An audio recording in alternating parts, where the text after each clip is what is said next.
Hi everyone, welcome back to the show. Today I've got with me Óli Geirsson. He's the Chief Data Officer at the City of Reykjavik over in Iceland. A pleasure to have you here on the show with us, Óli. We're going to be talking about the story really, your journey of how you've helped to enable data-driven decisions at the City of Reykjavik in the public life. So really excited to have you on the show. Thanks for coming along. Yeah, thanks for having me. It's an honor. No problem. So let's hear a bit about you. Let's hear a bit about your role that you're in, and a little bit about your background and about the City of Reykjavik, because I know very little other than roughly where it is geographically. I've not been there, embarrassingly, but let's hear a bit about you, please.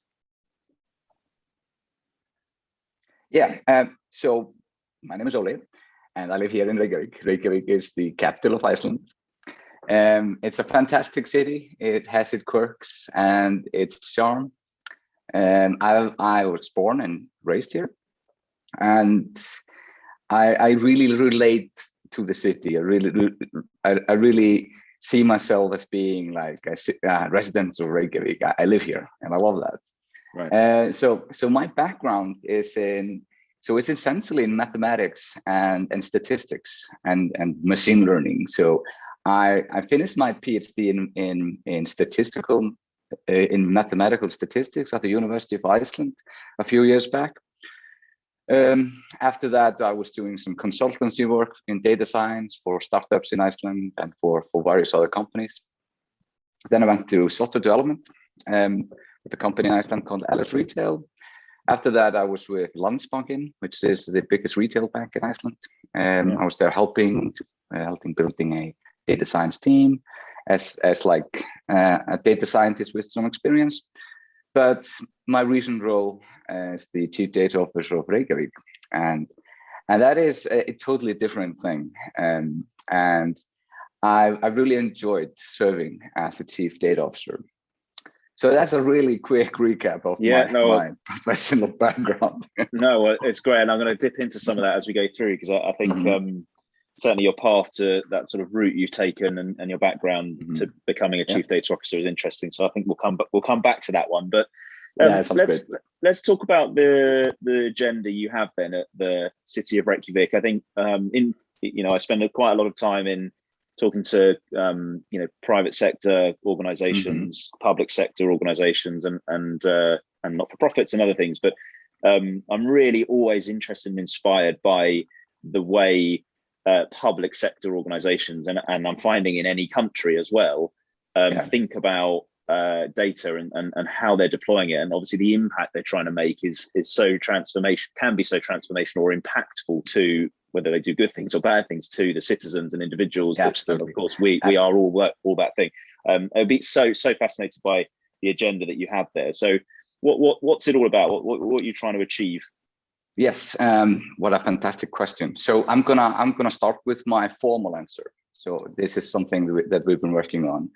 So like my formal answer is we exist at the City of Reykjavik to support data-driven decisions within the city. That means also for managers and city council. That is our like primary mission. And our other primary mission is to bring value from data to the residents of Reykjavik. And that's something that I'd like to explore more.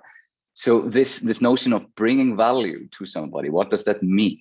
It doesn't necessarily have a meaning in monetary terms. It can also mean that somebody experienced services better, or somebody's experience being a part of something bigger through data. Yes. Yeah. So what I'd like to explore more with you in this conversation is like, how can data and AI be more humane? How is the human aspect of this? And that's something I think is super important going forward, is to find this intersection, this merger between human experience and data, right? That is sort of the formal answer, and now to how I experience it. Right? Yeah, well, I think those, it's interesting because I think those two things do go together. They're important to go together, because the data-driven decisions, your formal answer is about, from what I understand and what I love and what I'm sort of really bought into, is it's about impacting whatever it is your organization's trying to achieve. And your organization is trying to achieve better life for citizens, great public services, the management of supply and demand, looking after the costs well, so that you're being proper and right. And that's human, right? That's about impacting humans. So I don't see them being in conflict at all. I think they're absolutely bang on. I agree absolutely, and I think just exploring this notion is so rewarding. And when it comes to data-driven decision, it also means for decision makers like city council to be informed on what is actually happening in the city.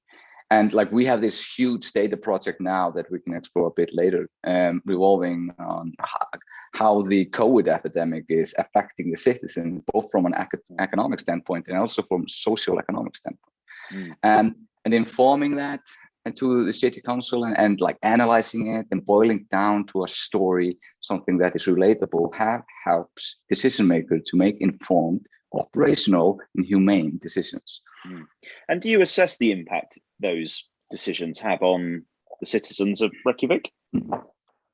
Yes, this is also a really good question. We as like a data office or like an office of change, and we also have to be data driven in our own operations. So we do it through various measures. And we have like this formal setup where we have like these data products sitting and living on the Reykjavik website. Some of them are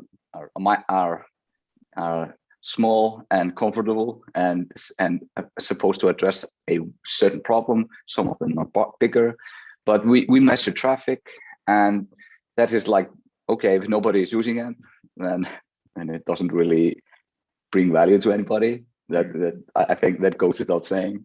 Sure. But also, so we try to keep an open dialogue between the employees of City of Reykjavik and the residents, and that is easy. That is like the big picture. We try to hear from our stakeholders, like, how is this product being received, and are you actually using it? Can we improve it? If we have a certain operational dashboard for example, we have an operational dashboard that is open for the Department of Welfare. We have an open dialogue with them as stakeholders, like how is this affecting you? Does it help you to run your day-to-day operations? Does that help your clients? And if yes, then how? And if no, then how? How can we improve it? Right? So it both happens through these formal means where we have KPIs and like we look for the trends. But I find it also really important to go through these intangible means, this conversation, like how is this actually helping you? You sort of get that feedback loop from the people that are kind of consuming it. Yeah, the human feedback loop, like the human experience, the conversations, and yeah, absolutely. So that is the unwritten rule. We like, it is actually written though, but we are responsible for keeping the stakeholder relationship going, and maintaining quality in those conversations, and being open and listening, active listening, and all that. That just really matters to us. The that blend of human interaction and what's frankly a kind of cold topic of data. But I also I'd like to mention is what is incredibly rewarding for us is as data people or data scientists is that, so we belong to a bigger story now at the city, this digital transformation journey, and the city is now investing heavily into building up its digital landscape, its digital infrastructure. Like, we have physical infrastructure, roads and stuff, but we also need to have, like these days, to have a reliable and modern digital infrastructure. Yeah. So the journey the city is on, and which is spearheaded by the department that I'm to, it's called the Department of Service and Innovation. It's pretty cool. Like, innovation is in the word, also service, which are the most important things. And so we take on these digital transformation projects, and there's so many of them. You can imagine, like, it's the resident city councils, the departments, and City of Reykjavik is essentially the biggest organization in Iceland. Right. So there are many challenges, and most of the stakeholders, like all the stakeholders that we work for, all the departments, the residents, city council, there are different digital maturity level or data maturity level, and we need to understand that and embrace that and have a discussion on how can we help you, how can we meet you where you are. So we take on these digital challenges through like we prioritize them by a really well-defined human value system. Right. Yes, and data transformation and AI goes along. It follows in that way, or like if I phrase it differently, it's a part of that transformation. Right. So that's nice. Right. What I'm interested in that value prioritization. Can you talk to that a little bit? How does that value prioritization work? Yeah, I lost the connection for a second. Could you repeat the question? Yeah, so you talked there about the value prioritization approach to making sure you're focusing on the right things. Can you talk to that a bit more about how that works? Yeah, absolutely. Interestingly, it's built up humanely, meaning that say you have a digital challenge. So let's say how this happens in two phases. We have these transformation agents that are sitting at various departments at the City of Reykjavik, like the Department of Welfare, Department of School and Leisure, Urban Planning. And we have the transformation agents, we call them digital leaders. They sit there, and their goal is to understand their business, but also understand what we as Department of Service and Innovation, the department like the Office of Data, what we can provide using digital means.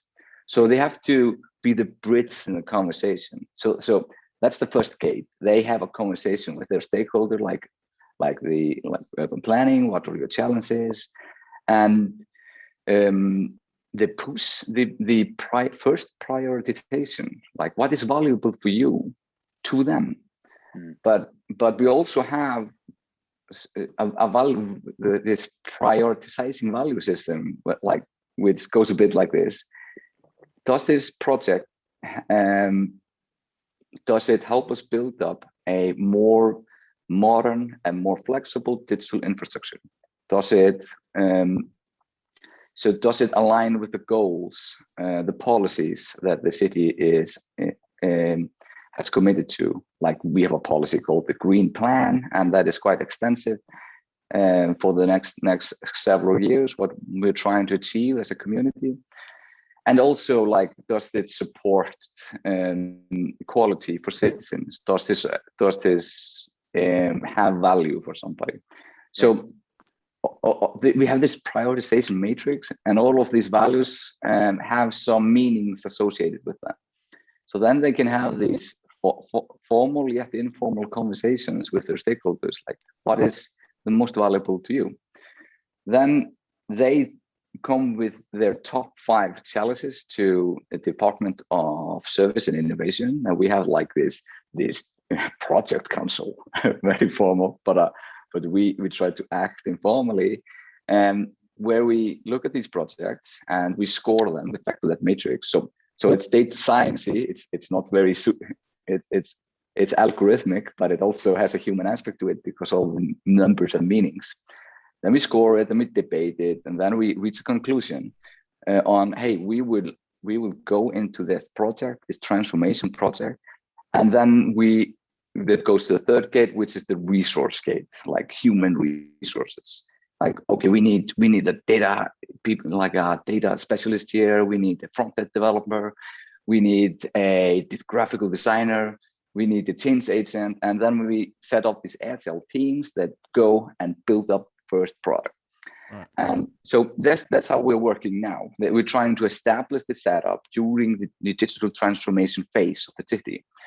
And what is so interesting and rewarding for data and me as the data officer is like we play a central role there, and we come to these projects when they're being decided on, and also so like before the design phase, we come to it when we decide on it, and then we participate in the design phase.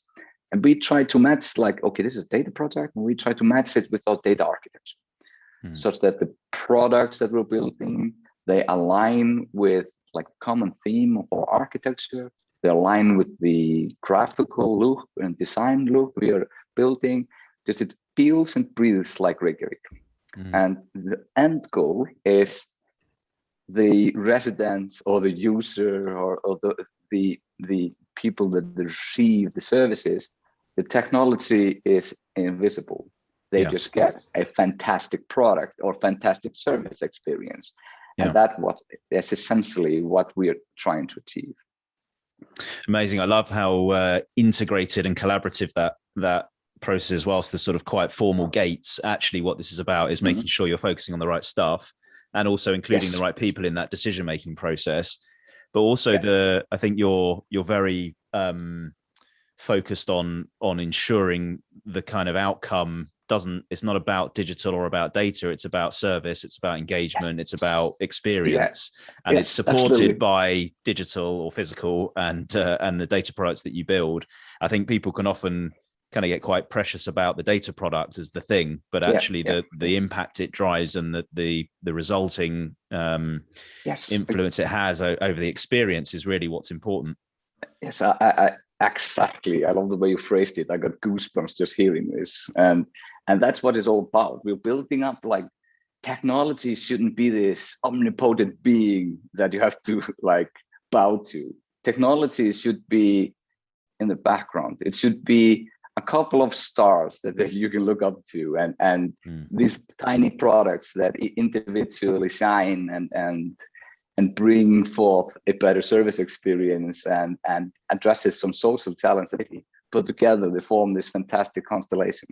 Yeah. And how bought into that idea, that concept? How bought into the and close do your, I suppose, stakeholders feel to that ideal, and also the sort of like the functional process that you talked about? Are they, in this together, or is this sort of more of a aspirational idea that you're trying to implement? How close is it to reality? Yeah, well, that's a fantastic question, because if we would be having this discussion 6 months ago, then this was all an ideology. It was just something that we'd like to achieve.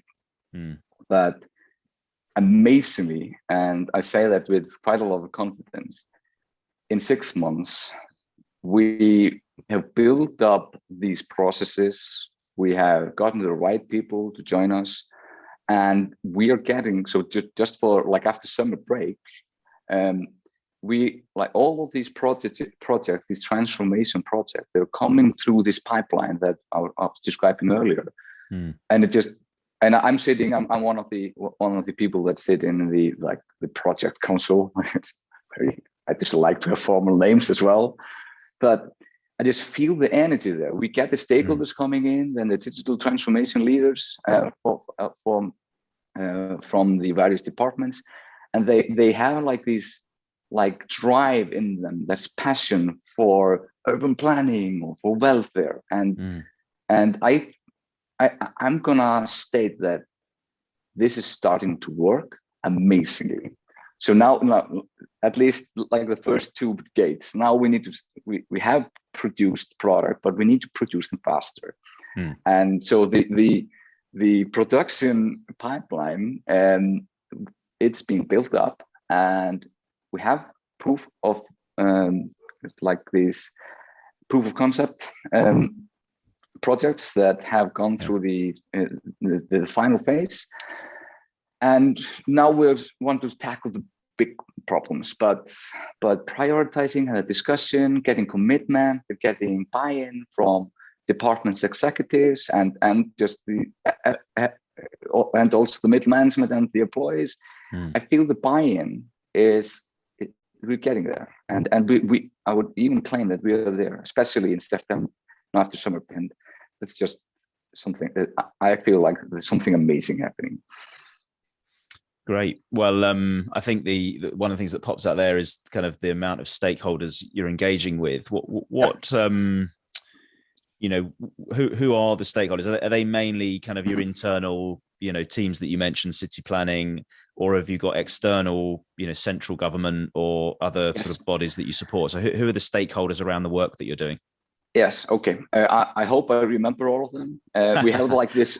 we don't need all their names, but just so yes, they're quite like essentially they're both like Department of Welfare, School and Leisure, Urban Planning, Culture, Department of Culture and Events, and then we have the Human Resources Department, City Council.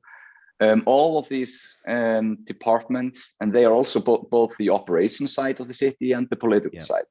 Right. So we have digital transformation leaders sitting both of operations and the city council. Right. I was going to ask that. Yeah, and sports and leisure. Right.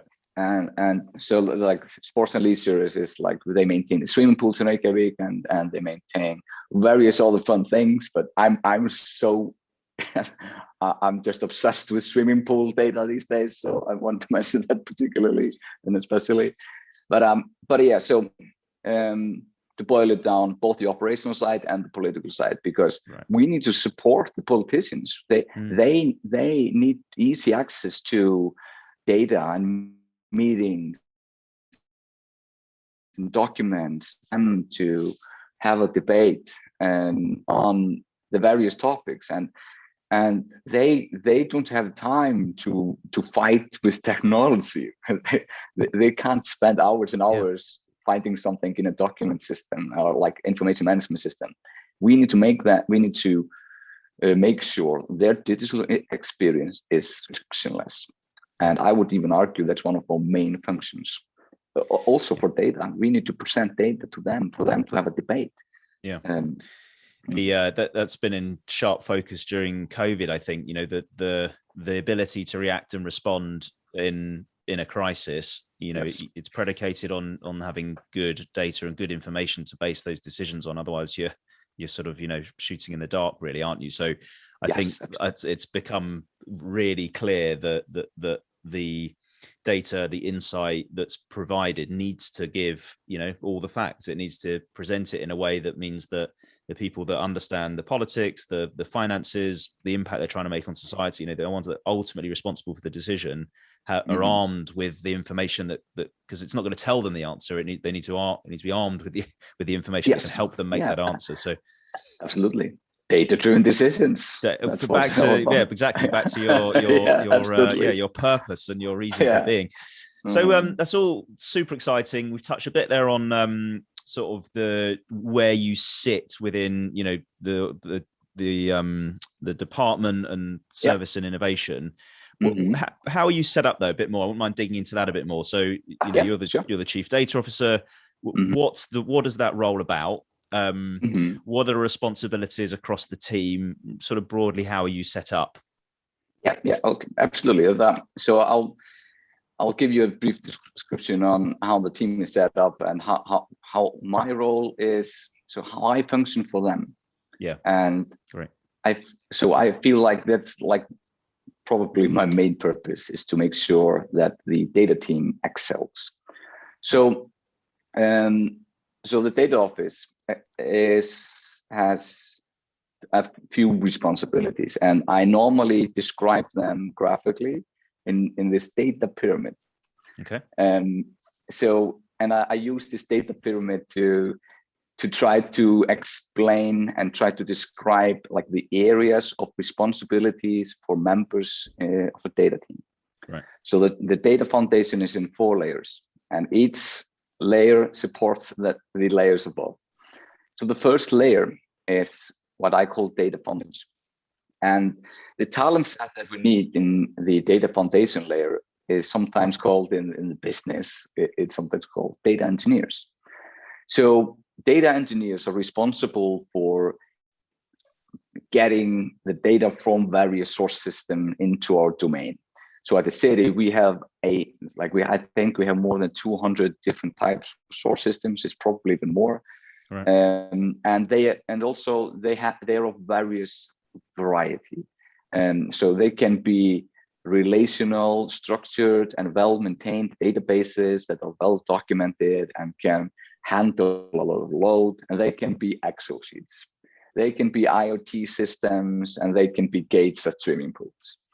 So they can be APIs, and they can be like Google databases. So it's a lot.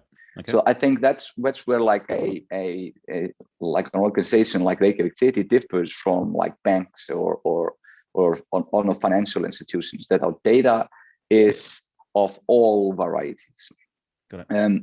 So that is a challenge in itself, and we need to have this, and we also have to be aware of like GDPR regulations, that we only work when we work with personal data. We need to have like clearance to do that. They need to be absolutely cleared by like lawyers that we can perform these data actions, and we don't touch that data without having these like go aheads from the lawyers.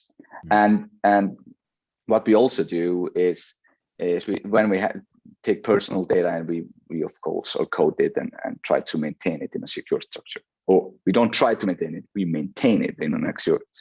So that's like accessing the data, and then it's having some kind of centralized infrastructure for preserving data, and also for playing around with it for data scientists, and also to operationalize it. So we have to have like this centralized domain.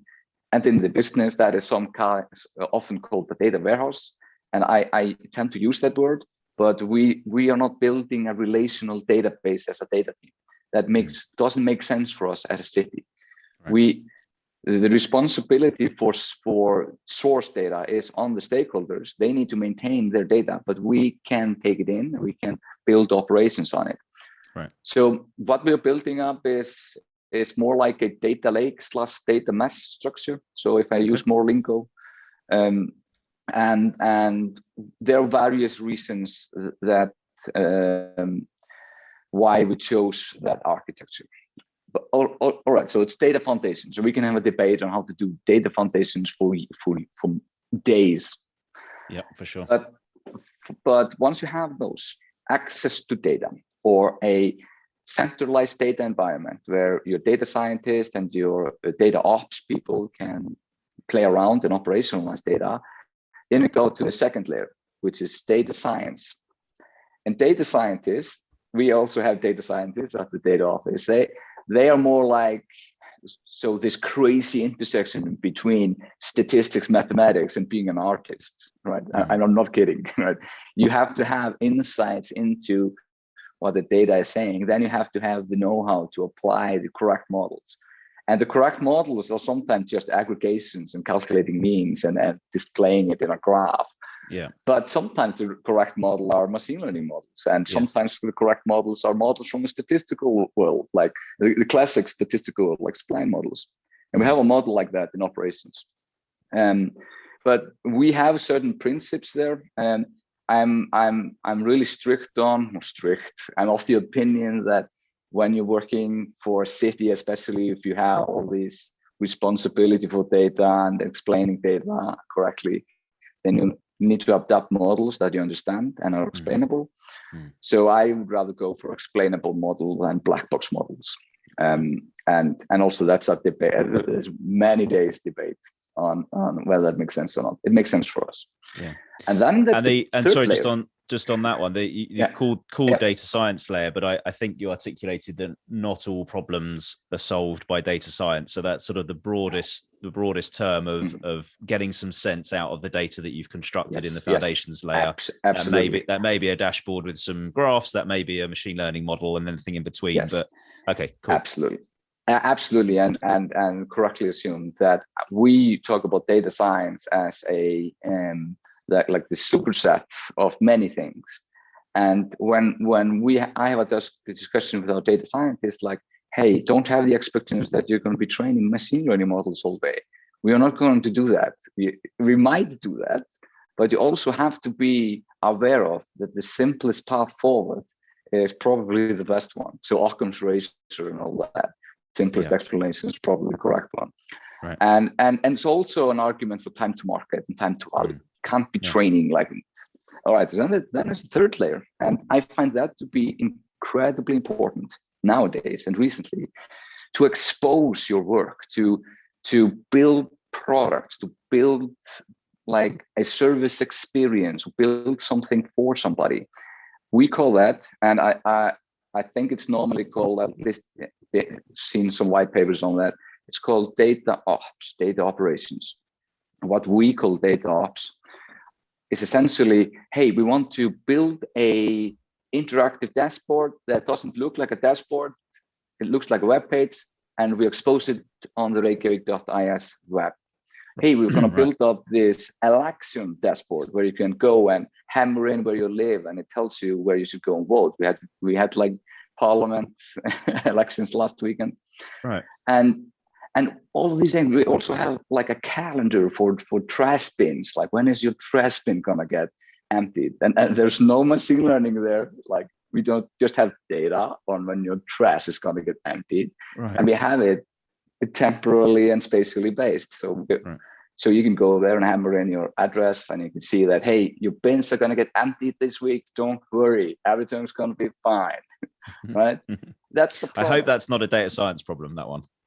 No. That's hopefully a fairly straightforward schedule of pickups. Yeah, it is. There are no machine learning models there. The Schrödinger equation does not enter it. Sure. So, but I think find some pain points or find some value points that we hammer them in, and that can be products that are hugely data sciencey, but they can be products that just are exposing data correctly to provide value. Yeah. And that's the data ops layer. We need to operationalize the top layer, and we need to, like, when we expose products out, like that, we need to maintain them. And so that's also our responsibility. That is not IT's responsibility. We maintain them, but on their systems. Okay. And then the top layer is the team itself, and the leader is, where is the value? You need to prioritize by value. You need to have a discussion with your stakeholders to help them see value from their point of view. You need to motivate your team. You need to, like, inspire your team to work for value and accept that and embrace that being a data scientist at Reykjavik City essentially boils down to being a public servant. You're serving, and we are serving the residents of Reykjavik. Yeah. Great. And you have different people operating at different layers, do you? Or you have people that are sort of span across the different layers? Yes, I think everybody in the team can enter every layer, but there are preferred specialties, but we make sure operationally not to have any single point of failure. So we can switch roles, and we have done that. And I think, and that is like, I think everybody in a similar position should have in mind is what's out for points of failure. And if you have a data scientist that is like, doesn't have the know-how or doesn't have the skill set to enter the data ops layer or value layer or the data foundation layer, like, push them towards that, try it out, and give them space to embrace it. Yeah, love it.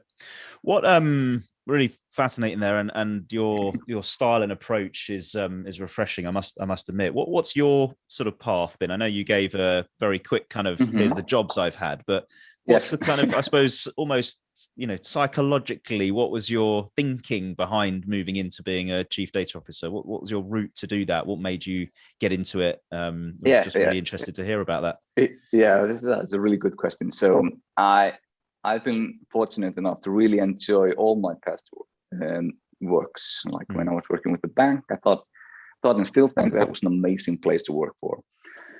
And all, like, Alice Retail and all of these things. But regarding my decision to join the city, it started out by opening up the paper, physical paper. And I think I remember those. Yes, they tell me they still exist. And I opened it up, and I just gotta be frank, like the advertisement was just so cool, caught my eye. Like, hey, there's a seat open for you, chief data officer. Like, whoa, that is a really cool advertisement, and it's in a paper. But But then I started to think about, whoa, that's amazing that the city is actually thinking about these things. And the city, as a like public organization, they are committing to a data journey. And when I started to think about that, it just started to amaze me even more that the politicians and the current majority and all that, they're brave enough to go and go ahead and say, hey, data matters to us. We can disagree on policy and all that, but data matters to us. We are going to create this space and create this position and team for data, for being data driven, being modern. And that just when that concept hit home, then I knew that I have to try this. And it's been quite a journey. It's been ups and downs. And I think that is something, if you have a transformation journey, you can assume you're going to have ups and downs. You're going to have several ups and downs, but that's where like fantastic things are made, in the ups and downs. Yeah, well, the ups aren't as good if there aren't downs to kind of counteract them. So yes, absolutely, you appreciate them more, don't you? Because you know where you don't want to be. Brilliant. Absolutely. Well, fantastic. I an advert in a paper, that you don't hear that being the driver for someone changing or accelerating their career into a different direction. But no, I'm sure the City of Reykjavik are pleased that you opened the paper and took that role, and the work that you're doing sounds fascinating, and the your sort of a mindset and approach to it is refreshing, as I said before. So Óli, thank you so much for coming on the show. I've loved having you on it. I've loved hearing about the work you've done. Another time I'll ask you about swimming pools and swimming pool gates, because you said you weren't going to mention it and have done about 3 times. But yeah, listen, thanks so much for coming on the show. And I'm sure everyone will love this. Thank you. It was quite a pleasure. Great. And thanks everyone for listening. Hope you enjoyed this, and we'll catch you again next time.